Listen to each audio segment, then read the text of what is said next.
Hubungan masyarakat. Topik ke-12 dari 60 topik. Jenis dan segmentasi publik hubungan masyarakat, bagian kedua. Segmentasi publik.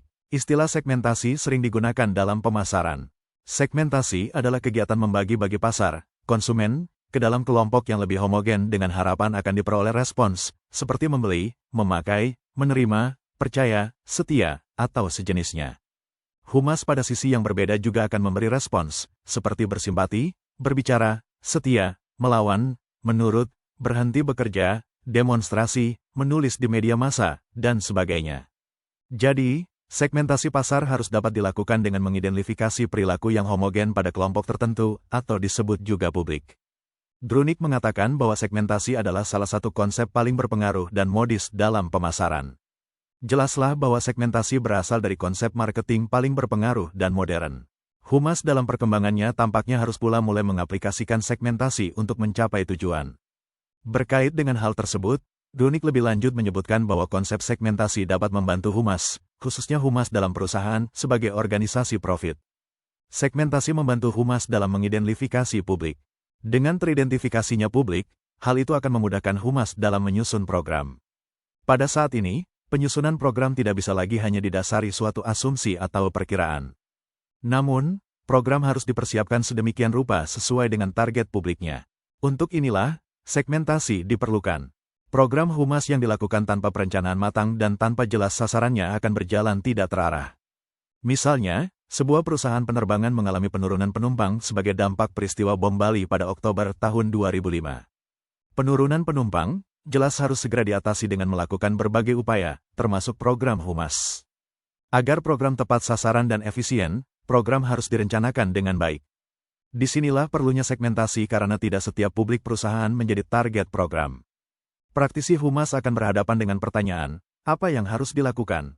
Reynal Kasali menyebutkan bahwa banyak praktisi humas langsung menyusun program komunikasi berdasar perkiraan seperti yang biasa mereka lakukan, misalnya mencetak brosur, beriklan, serta melakukan press conference tanpa jelas apa target dari kegiatan tersebut. Pendekatan dalam segmentasi. Untuk menghindari kesalahan target dalam program komunikasi, disinilah diperlukan pendekatan segmentasi dalam humas. Tidak ada salahnya jika dalam kegiatannya praktisi humas mengadopsi ilmu lain untuk memperkaya dan menambah keahliannya dalam praktik humas, termasuk mengadopsi ilmu pemasaran. Pendekatan segmentasi diperlukan untuk lebih menajamkan sasaran dan membuat program lebih terarah. Dalam pemasaran disebutkan bahwa segmentasi dapat digambarkan sebagai niche atau ceruk dalam konsep pemasaran. Publik dalam hal ini, selain terbagi dalam publik internal dan eksternal, terbagi lagi dalam karyawan, pemegang saham, dan keluarga karyawan, publik internal. Publik eksternal adalah konsumen, pemerintah, distributor, pemasok, dan media. Dari klasifikasi ini, setiap kelompok publik masih bisa kita melakukan segmentasi, misalnya publik eksternal konsumen dapat disegmentasi menjadi konsumen anak-anak, remaja, dewasa, atau konsumen laki-laki dan perempuan. Dengan segmentasi ini, program humas bisa lebih terarah dan tercapai. Kegunaan segmentasi. Segmentasi diperlukan untuk menajamkan sasaran publik. Dengan tajamnya sasaran, komunikasi yang dilakukan bisa lebih efisien dan efektif. Segmentasi sangat membantu humas untuk melakukan kegiatan komunikasi. Kotler, Andreasen, Lovelock, dan Weinberg mengatakan bahwa dalam segmentasi, harus bisa didefinisikan, diukur, mudah dijangkau, dan tepat sesuai dengan misi organisasi. Dari pernyataan ini, jelaslah bahwa segmentasi memudahkan kerja humas dalam menyusun program. Berkait dengan hal tersebut, Grunik menyebutkan bahwa dalam segmentasi, perlu dibuat jala-jala segmentasi dengan menyusun map atau pemetaan bagaimana posisi masing-masing unsur organisasi. A. Perilaku dan efek komunikasi perorangan. Sebagai pusat jala, mereka adalah yang terlibat secara langsung dalam proses komunikasi. Pada lataran ini, perlu dilakukan riset siapa yang termasuk dalam pusat jala. Riset akan memberikan jawaban atas pertanyaan mengapa seseorang berperilaku seperti apa yang dilakukannya. Untuk menjelaskan fenomena ini, menurut Grunik, ada 3 buah variabel, yakni pengenalan masalah, pengenalan kendala, dan tingkat keterlibatan. Pengenalan masalah adalah orang yang belum memiliki persepsi yang seimbang tentang suatu masalah dan akan mencari informasi. Mereka mulai berpikir ketika menyadari situasi yang problematis dan tak terpecahkan. Pengenalan kendala adalah variabel yang akan menyurutkan minat seseorang untuk melibatkan diri dalam komunikasi. Orang tidak akan melakukan komunikasi kalau menurut keyakinannya tidak dapat berbuat banyak untuk hal tersebut.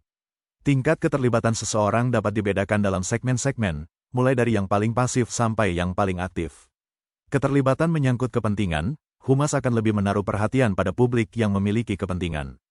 B. Publik. Kita menentukan segmen mana dari stakeholder yang dikategorikan sebagai segmen aktif dan pasif.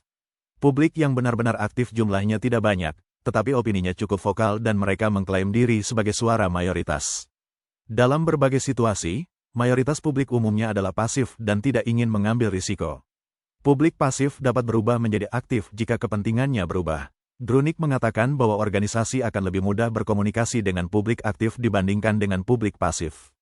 Namun, publik aktif tidak selalu mudah diajak berkomunikasi. Di sisi lain, publik aktif dapat memengaruhi publik pasif untuk melakukan sesuatu yang mungkin merugikan.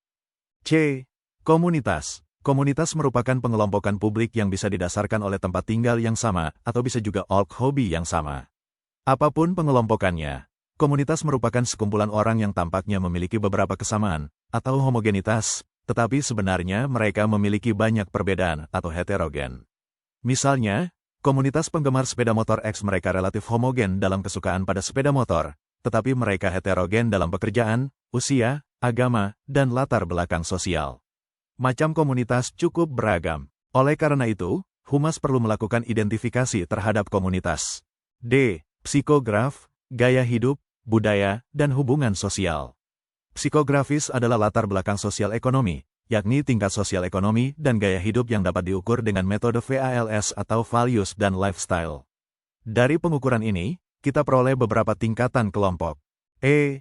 Geodemografis, lapisan di sebelah luar, yaitu kelompok masyarakat menurut tempat tinggalnya. Konsep ini berasal dari Jonathan Robin yang mengatakan bahwa manusia cenderung tinggal berkelompok dalam kelas yang sama dengan mereka, seperti kelas sosial, mobilitas, kesukaan, usia, atau bentuk rumah. F. Demografi dan kategori sosial. Kategori ini bersifat umum dan dipakai untuk membaca ciri-ciri masyarakat, seperti penghasilan, pengeluaran, pendidikan, usia, pekerjaan, dan lain-lain. Data ini dapat diperoleh dari Biro Pusat Statistik. G. Masa audiens. Yang termasuk kelompok ini adalah para audiens media seperti pembaca surat kabar, pendengar radio, dan penonton televisi. Itulah materi topik ke-12 hubungan masyarakat, dimaksudkan untuk membantu para mahasiswa dan menjadi wawasan bagi masyarakat umum.